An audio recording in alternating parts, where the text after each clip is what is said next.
ସରକାରଙ୍କ ଦ୍ୱାରା ସ୍ୱୀକୃତିପ୍ରାପ୍ତ ସମ୍ବଳ ବ୍ୟକ୍ତିଙ୍କ ଅବହେଳା ପ୍ରତିବାଦରେ ସାମ୍ବାଦିକ ସମ୍ମିଳନୀ ଅନୁଷ୍ଠିତ। ଗଜପତି ଜିଲ୍ଲା ସଦର ମହକୁମା ପାରଳାଖେମୁଣ୍ଡି ଆର୍ଏମ୍ସି ପରିସରରେ ସରକାରଙ୍କ ଦ୍ୱାରା ସ୍ୱୀକୃତିପ୍ରାପ୍ତ ସମ୍ବଳ ବ୍ୟକ୍ତିଙ୍କ ସାମ୍ବାଦିକ ସମ୍ମିଳନୀ ଅନୁଷ୍ଠିତ ହୋଇଯାଇଛି। ପଞ୍ଚାୟତରାଜ ଏବଂ ପାନୀୟ ଜଳ ବିଭାଗ, ଜାତୀୟ ଗ୍ରାମୀଣ ସ୍ୱାସ୍ଥ୍ୟ ମିଶନ, ଓଡ଼ିଶା ଜୀବିକା ମିଶନ, ସ୍ୱଚ୍ଛ ଭାରତ ମିଶନ ଓ ଅନ୍ୟାନ୍ୟ ବିଭାଗରେ ପ୍ରତ୍ୟେକ ଜିଲ୍ଲାରେ ରହିଥିବା ଫ୍ରିଲ୍ୟାନ୍ସର ଜିଲ୍ଲାର ସ୍ତରୀୟ ତାଲିମଦାତା ସମ୍ବଳ ବ୍ୟକ୍ତିମାନେ ଅବହେଳିତ ହେଉଥିବା ଅଭିଯୋଗ କରିଛନ୍ତି। ଏହି ତାଲିମଦାତା ଯାତ୍ରୀମାନେ ଗତ 2011 ମସିହାଠାରୁ ବିଭିନ୍ନ ବିଭାଗ ଦ୍ୱାରା ଜାତୀୟ ସ୍ୱୀକୃତିପ୍ରାପ୍ତ ତାଲିମଦାତା ଓ ଦାତ୍ରୀ ଭାବେ ପ୍ରମାଣପତ୍ର ପାଇ ପଞ୍ଚାୟତରାଜ ପ୍ରତିନିଧି, ୱାର୍ଡ ମେମ୍ବର, ସରପଞ୍ଚ, ଆଶା, ଏସ୍ଏଚ୍ଜି ସଂଗଠନ ଓ ଏହାର କର୍ମକର୍ତ୍ତା, ଗ୍ରାମ ପରିଚାଳନା କମିଟି, ଗାଁ କଲ୍ୟାଣ ସମିତିର କର୍ମକର୍ତ୍ତାମାନଙ୍କୁ ଉତ୍ତମ ଗୁଣବତ୍ତା ତାଲିମ ପ୍ରଦାନ କରିଆସୁଛନ୍ତି। ସମ୍ବଳ ବ୍ୟକ୍ତିମାନଙ୍କୁ କର୍ମ ସୁଯୋଗ ଅଣଦେଖା କରି ବିଭାଗୀୟ ଅଧିକାରୀମାନଙ୍କୁ ବିଭିନ୍ନ ତାଲିମମାନଙ୍କରେ ତାଲିମଦାତା ଭାବେ ନେଉଛନ୍ତି, ଯାହାଦ୍ୱାରା ସମ୍ବଳ ବ୍ୟକ୍ତିମାନଙ୍କ ରୋଜଗାର ଉପରେ ସରକାରଙ୍କ ତରଫରୁ କୁଠାରଘାତ ହେଉଛି। ଗଜପତି ଡିଷ୍ଟ୍ରିକ୍ଟର ତାଲିମଦାତ୍ରୀ ଆମର କେବଳ ଏସ୍ଆଇଡି ବୋଲିକି ଆମେ କହିବୁନି, ଆମର ଅନ୍ୟାନ୍ୟ ବିଭାଗର ମଧ୍ୟ ଅଛି। ଯେମିତିକି ଆମର ଜାତୀୟ ସ୍ୱାସ୍ଥ୍ୟ ମିଶନର ମଧ୍ୟ ଆଶାମାନଙ୍କୁ ଯେତେବେଳେ ଚୟନ କରିଥିଲେ 2006 ମସିହାରୁ ଆମେ ବ୍ଲକ ଲେଭେଲରୁ ଟ୍ରେନିଂ ଦେଇକି ଆସୁଛୁ। ଏମିତି ଆମେ 2019-20 ପର୍ଯ୍ୟନ୍ତକୁ ଦେଉଥିଲୁ। ଯେତେବେଳେ କରୋନା ସମୟ ଆସିଲା, ସେ ସମୟରୁ ଆମକୁ ଅବହେଳିତ କରିକି ବାଦ କରିଦିଆଗଲା, ଯେ ପୁରାପୁରି ଭାବରେ ବାଦ କରିଦିଆଗଲା। ସେତେବେଳେ ମଧ୍ୟ ଆମମାନଙ୍କୁ ଯେତେବେଳେ ଚୟନ କରିଥିଲେ, ସେ ସମୟରେ ଆମକୁ ରିଟେନ୍ ଟେଷ୍ଟ ଦେବାକୁ ପଡ଼ିଥିଲା, ଭାଇରସ୍ ଦେବାକୁ ପଡ଼ିଥିଲା। ଆମେ ବାରମ୍ବାର ମଧ୍ୟ ଯାଇକି ସବୁ ମେଡ଼ିକାଲ କଲେଜ ଗୁଡ଼ାକରେ ଟ୍ରେନିଂ ନେଇଥିଲୁ। ସେଇ ତାଲିମ ଦେଇକି ଆସିକି ଆମେ ଆଶାମାନଙ୍କୁ ବିଭିନ୍ନ ଜିଲ୍ଲାରେ, ଆମ ଜିଲ୍ଲାରେ ସେମାନଙ୍କର ନାମକରଣଠୁ ଆରମ୍ଭ କରିକି ବର୍ତ୍ତମାନ ସେମାନେ ଯେତିକି ସ୍ୱାସ୍ଥ୍ୟ ସେବା ଯୋଗାଉଛନ୍ତି, ସବୁ ତାଙ୍କର ଯେତିକି ପ୍ରୋତ୍ସାହନ ରାଶି ଅଛି, ସବୁ ଗୁଡ଼ାକ ଆମେ ଶିଖାଇଥିଲୁ। ବର୍ତ୍ତମାନ ଆମମାନଙ୍କୁ 2020 ମସିହାଠୁ ଅବହେଳିତ କରାହେଇଛି। ବର୍ତ୍ତମାନ ଆମର ବୟସ ଆଉ ନାହିଁ ଅନ୍ୟ ଚାକିରି ଖୋଜିବା ପାଇଁ ବୋଲିକି। ଆଉ ଏବେ ଯେତେବେଳେ ଆମର ପରିବାରର ବଡ଼ ନାମ ଉପରେ ଆସିଲା, ଆମକୁ ଯଦି ଏମିତି ବାହାର କରିଦିଆଯିବ ଯେ ଆମକୁ ତାଲିମରୁ, ତାହେଲେ ଆମର ଜୀବିକା ନିର୍ବାହର ରାସ୍ତା କ'ଣ? ତେଣୁକରି ଆମେ ଅନୁରୋଧ କରୁଛୁ, ଯେମିତି ପୂର୍ବ ଭଳି ଆମକୁ ତାଲିମ ଦିଆଯାଇଥିଲା, ସେମିତି ଆମକୁ ଆମର ପୂର୍ବ ଅବସ୍ଥାକୁ ନେଇକି ଆସନ୍ତୁ ଆଉ ଆମର ତାଲିମ ଆମକୁ ପ୍ରାପ୍ତ କରନ୍ତୁ। ଆଉ ସେମାନେ ତାଙ୍କର ବିଭାଗୀୟ କର୍ମଚାରୀମାନଙ୍କୁ ଯେଉଁ ଦେଉଛନ୍ତି, ଆମକୁ ସେଇଠି ଗୋଟେ ଖରାପ ଲାଗୁଛି ଯେ ବିଭାଗୀୟ କର୍ମଚାରୀମାନେ କେମିତି ସେମାନେ ଏପଟେ ମେଡ଼ିକାଲ କାମକୁ, ସ୍ୱାସ୍ଥ୍ୟ ସେବାକୁ କେମିତି ଠିକ୍ରେ ପହଞ୍ଚାଇବେ, ପୁଣି ତାଲିମ କାର୍ଯ୍ୟକ୍ରମକୁ କେମିତି କରିବେ। ତେଣୁକରି ଆମର ଯେଉଁ ଜୀବିକା ନିର୍ବାହଟା ନଷ୍ଟ ହେଉଛି, ଆମ ପାଇଁ କିଏ ଦାୟୀ ହେବେ? ଆମେ ବାରମ୍ବାର ସରକାରଙ୍କର ଜ୍ଞାତସାରକୁ ଆଣିଲୁଣି, କିନ୍ତୁ ଏବେ ପର୍ଯ୍ୟନ୍ତ ଆମକୁ କିଛି ନ୍ୟାୟ ମିଳିନି। ତେଣୁକରି ଆମେ ଅନୁରୋଧ କରୁଛୁ କି ଆମର ପୂର୍ବ ଅବସ୍ଥାରେ ଯେମିତି ଆମର ତାଲିମ ଥିଲା, ସେମିତି ତାଲିମ ଦିଆଯାଏ। ମୁଁ ଲିଙ୍ଗରାଜ ପାଣିଗ୍ରାହୀ, ସ୍ୱୀକୃତିପ୍ରାପ୍ତ ତାଲିମଦାତା, ଗଜପତି।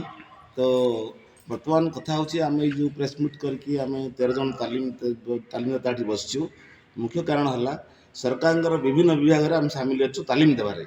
ଗୋଟେ ତ ଏସ୍ଆଇଡିରେ ଅଛୁ, OLMରେ ଅଛୁ, ସ୍ୱାସ୍ଥ୍ୟ ବିଭାଗରେ ଅଛୁ, ଆଉ ସ୍ୱାସ୍ଥ୍ୟ ମିଶନରେ ଅଛୁ, ଆଉ ସ୍ୱଚ୍ଛ ଭାରତ ମିଶନରେ ଅଛୁ। ବିଭିନ୍ନ ବିଭାଗରେ ଆମେ ଅଛୁ। ଆମେ ବେନିଫିସିଆରୀଙ୍କୁ ତାଲିମ ଦେଇକି ସେମାନଙ୍କ ଜ୍ଞାନ ବଢ଼ାଇବା ପାଇଁ ଆମକୁ ସରକାର ସ୍ୱୀକୃତି ଦେଇଛି ଆମକୁ।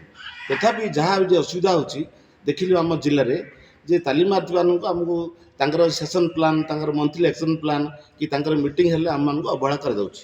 ତେଣୁ ଅନ୍ଧାରରେ ଆମକୁ ରଖାଯାଉଛି, ଆମେ କିଛି ଜାଣିପାରୁନୁ। ଆମର କହିବାର କଥା ହେଉଛି, ଯଦି ଜିଲ୍ଲା ସ୍ତରରେ ଯେକୌଣସି ବିଭାଗ ତାଲିମ ହେଉଛି, ଆମକୁ 7 ଦିନ ପୂର୍ବରୁ ଜଣାନ୍ତୁ, ଆମେ ସେଟା ଯୋଗ ଦେବୁ। ଆମେ ଆମର ମତାମତ ଦେବୁ। ଥାଏ ଯେତେବେଳେ ଆମେ ତାଲିମ ଦେବାକୁ ଯାଉଛୁ, ସାତୁରା ବ୍ଲକକୁ ଯାଉଛୁ, ବ୍ଲକକୁ ଯାଇକି ଯଦି ତାର ପ୍ରୋଗ୍ରାମ ହେଉଛି, ଉଦ୍ଘାଟନ କରାହେଉଛି, GPDO ସବୁ ଆସୁଛନ୍ତି, ସେ ଇଣ୍ଟ୍ରୋଡକ୍ସନ୍ କରିକି ପଳାଉଛନ୍ତି। ନା ଆମର ମ୍ୟାନ୍ ଅଛନ୍ତି, ଏମ୍ପାୱାରମେଣ୍ଟ ତାଲିମ ଅଛନ୍ତି ଡିପାର୍ଟମେଣ୍ଟର, ସେମାନେ ଦିନସାରା କରିବେ। ଆମେ ଦିନସାରା ସେଠି ବକର ବକର ହେବୁ। ପାଇଲା ଆଡ଼କୁ 750 ଟଙ୍କା ଆମେ ପାଇବୁ। ଗାଡ଼ି ଖର୍ଚ୍ଚ କରି ଯାଇଥିବୁ। ଆମେ ଟାଇମଲି ପେମେଣ୍ଟ କରୁନାହାନ୍ତି। ଏସବୁ ଆମର ଅଭିଯୋଗ। ଏସବୁ ଯଦି ଠିକ୍ ନହେଲା, ଆମେ ରାଜ୍ୟ ସ୍ତରରେ ଆମର ଓଡ଼ିଶା ରିସୋର୍ସ ପର୍ସନ ଫୋରମ୍ ଅଛି, ଜିଲ୍ଲା ସ୍ତରରେ ଆମର ଫୋରମ୍ ଅଛି। ଓଡ଼ିଶାକୁ ଆମେ ଖବର ଦେବୁ, ଆଉ ରାଜ୍ୟକୁ ଆମର ଜିଲ୍ଲାରେ ଖବର ଦେବୁ। ଏଇଟା ଗୋଟେ ଉପର ସ୍ତରରୁ କିପରି ଗୋଟେ ସମାଧାନ ହେବ, ସେଇ ପାଇଁ ଆମର ଦାବି ରହୁଛି। ଆଜ୍ଞା, ଆପଣ ପରିଚୟଟା? ମୋ ନାଁ ହେଉଛି ମଳୟ ମାଧୁରୀ ଦେବୀ। ଇଏ ଗଜପତି ଜିଲ୍ଲାର ସମ୍ବଳ ବ୍ୟକ୍ତି, ଏବଂ ମୋ ସାଥୀମାନେ ବି ଅଛନ୍ତି। ଆମର ସବୁ 13 ଜଣ ସମ୍ବଳ ବ୍ୟକ୍ତି ଅଛୁ।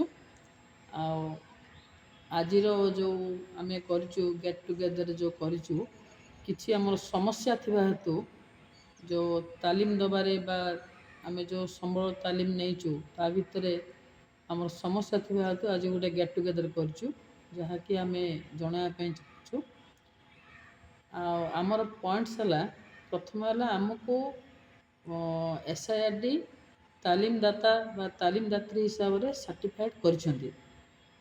ଯେ ଆମକୁ କୁହାଯାଇଛି ଯେ ଜିଲ୍ଲା ସ୍ତରୀୟରେ ରହିବେ, ଆଉ ଜିଲ୍ଲାର ଯେତିକି ତାଲିମ ଅଛି ସବୁ ଆମକୁ ସେମାନେ କରିବେ, ମାନେ ଇଏ କରିବା ପାଇଁ କହିବେ। ବଟ୍ ସେ ଜିନିଷରେ କ'ଣ ପ୍ରୋବ୍ଲେମ୍ ହେଉଛି, ଆମକୁ DRDAରେ କୌଣସି ତାଙ୍କର ଯେଉଁ ପ୍ଲାନିଂ ମିଟିଂରେ ଆମକୁ ଆଡ଼୍ କରୁନାହାନ୍ତି। ଟ୍ରେନିଂ କ'ଣ ଅଛି ଆମେ ବି ଜାଣିପାରୁନୁ। ସେକେଣ୍ଡଲି କ'ଣ ହେଉଛି, ଯେତେବେଳେ ଆମେ ଟ୍ରେନିଂ ଯାଉଛୁ ଯୋଡ଼େ RP 2ଟା ଲାଇନ୍ ଡିପାର୍ଟମେଣ୍ଟକୁ ସେମାନେ ପଠାଉଛନ୍ତି। ଆମର ଗୋଟିଏ ଦିନର ଟ୍ରେନିଂରେ 4ଟା ସେସନ୍ ରହୁଛି। 4ଟା ସେସନ୍ରୁ ଆମର ଇଚ୍ ସେସନ୍କୁ 750 ଟଙ୍କା ଆମର ଫିସ୍ ରହୁଛି, ଯେଉଁଟାକି ଆମେ 2ଟା RPକୁ 1500 ପଡ଼ିବା କଥା। ସେମାନେ ଯେଉଁ 2 ଜଣ ଆସୁଛନ୍ତି ତାଙ୍କର ଲାଇନ୍ ଡିପାର୍ଟମେଣ୍ଟ, ସେମାନେ ତାଙ୍କର ହନରାରିୟମ୍ ହିସାବରେ ସେମାନେ କ'ଣ ଗଭର୍ଣ୍ଣମେଣ୍ଟ ଦେବେ ସେଟା ଅଲଗା କଥା, କିନ୍ତୁ ଆମର ଯେଉଁ RP ଫିସ୍ଟା ତାଙ୍କୁ ଯେଉଁ ଦିଆହେଉଛି, ଆମକୁ କୁହାହେଉଛି ଗୋଟିଏ ଜାଗାରେ ତୁମେ ସନ୍ତକ କର, ଯୋଡ଼େ RP କି 2ଟା କଲମରେ ସନ୍ତକ କର, ଆଉ 2ଟା କଲମ ବ୍ଲାଙ୍କ ରଖାହେଉଛି। ସେ 2ଟା କଲମ ସେମାନଙ୍କୁ ଦିଆହେଉଛି। ଏଇଟା ଆମକୁ ଯେତେବେଳେ ତୁମେ ତାଲିମଦାତା ବା ତାଲିମଦାତ୍ରୀ ହିସାବରେ ସାର୍ଟିଫାଏଡ୍ କଲ, ସୋ ଆମକୁ ତାଲିମ ଦେବାରେ କାହିଁକି ଏମିତି ପ୍ରକାର ଇଏ ବୈମାତ୍ରକ ଭାବ କରାଯାଉଛି, ଏଇଟା ଠିକ୍ ନାହିଁ ନା। ତେଣୁକରି ଆମେ ଗଭର୍ଣ୍ଣମେଣ୍ଟକୁ ରିକ୍ୱେଷ୍ଟ କରୁଛୁ ଯେ ଆମକୁ ଫ୍ରିଲାନ୍ସର ଟ୍ରେନର ହିସାବରେ ଆମର ସାର୍ଟିଫିକେଟ୍ ନେଇକି ଆମକୁ ଟ୍ରେନିଂ, ଆମକୁ ଇଣ୍ଟରଭ୍ୟୁ କରାଇକି ଆମକୁ ଟ୍ରେନିଂ ଦେଲେ, ତାଲିମଦାତ୍ରୀ ହିସାବରେ ଆମକୁ ଇଏ ସାର୍ଟିଫିକେଟ୍ ଦେଲେ।